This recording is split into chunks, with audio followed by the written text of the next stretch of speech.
පාකිස්තානය ලොව වායුදූෂණය වැඩිම රටවල් අතර පාකිස්තානය ඉදිරියෙන්ම සිටි. විශේෂයෙන්ම ලාහෝර් වැනි නගරවල වායුගෝලයේ දුම් හා දූවිලියංශු අධිකවීම නිසා ජනතාව දැඩි සෞඛ්‍ය ගැටලුවලට මුහුණ දෙයි.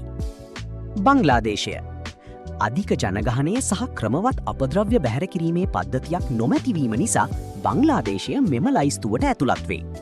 මෙහි ගංගාවලට කාර්මික අපද්‍රව්‍ය මුදාහැරීම ඉතා ඉහළ මට්ටමක පවතී.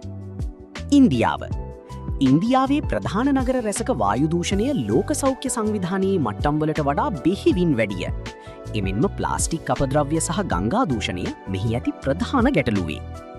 චඩ් රාජ්‍යය අප්‍රිකානු මහද්වීපයේ පිහිටි මෙම රට පිරිසිදු පානීය ජලය සහ සනීපාරක්ෂක පහසුකම් අවම රටක් ලෙස සැලකී. කාන්තාර දූවිලි සහ දුර්වල අපද්‍රව්‍ය කළමනාකරණය මෙයට හේතු වී ඇත.